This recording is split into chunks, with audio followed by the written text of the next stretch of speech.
Hey guys, this is Em, and this is talking about kids' ministries, but lesson ideas.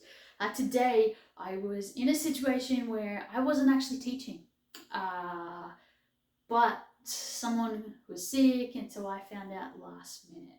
And so, what I'm going to share with you is an idea that is very helpful for if you have to plan something last minute. Now, having said that, as a teacher, one of the important things is to be prepared. When you are teaching a class, you always want to be prepared. Have preparation, don't leave things to the last minute. But there's times when people are sick, or times when people have an accident or an incident where they're not able to teach. And so sometimes you've got to jump in there and be flexible in working out ways to teach. So part of that is being prepared. Now, when I was 18, I was privileged to go on a bit of a trip to America and actually go around to some of your Bible colleges, actually stay in the college for a few days, attend some of the classes, go on their bus ministry, and it was an awesome experience. In doing that, I even got demerits. Yeah, I wasn't even a college student, I got demerits. But anyway, beside the point, in doing that, one of the lecturers or teachers or whatever you call them, I don't know what they're called, but whatever they're called, one of them said something to me in one of the classes. And he said, "You always have to be ready to teach." And he taught about being prepared, having a lesson ready in your Bible. And so ever since that day, often I will have lessons in my Bible prepared. I have two Bibles. Um, Depends on what I'm doing to often which one I will use. So I have lessons in my Bible. But sometimes you might get to a situation where the lesson in your Bible isn't going to work for that age group, or maybe the lesson in your Bible isn't going along with the theme that they're currently teaching. And so that was the case this morning. I was teaching in a prep to year 2 class, and they were learning about faithfulness.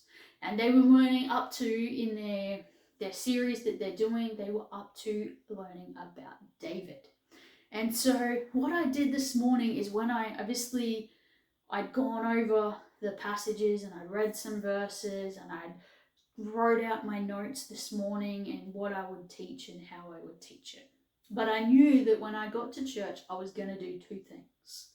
Obviously, I was going to set up the room. But the second thing is I was going to wander around and find what things I could find. So whether I was on the church property, if I was looking in the cupboards, whether I was looking in the nursery, whatever I may be looking for toys that can adapt to my story.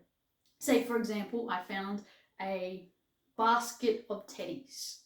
Those teddies became my sheep, as David was a shepherd, and each kid looked after one of my sheep until the big wolf came out. As we read in Matthew about when Jesus was the good shepherd and how he takes care of the sheep, and how a hireling, when he's looking after the sheep, just runs away and the sheep get eaten or scattered.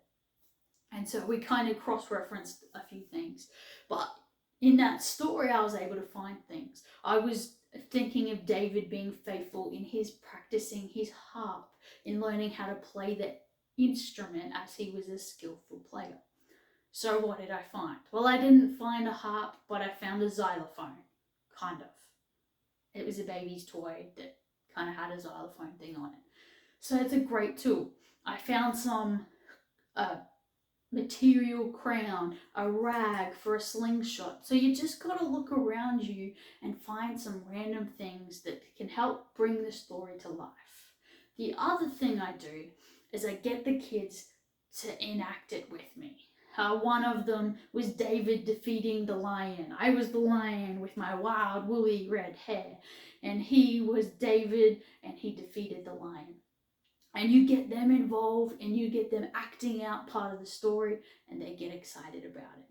Now, obviously, you can use this in a planned lesson as well. If you know what you've got around, or you know what toys you've got at home, or what things you can use in a lesson, but always make sure you are prepared. Always make sure you are ready to teach. And I tell you what, it is exciting. It's exciting when you see the kids learning. It's exciting when you see kids actually learning and when they're able to tell you what they just learned. And it is a good thing. So I don't know if you've used random objects to teach a lesson, but I hope you guys have a good week, and I hope you have an amazing time teaching your kids.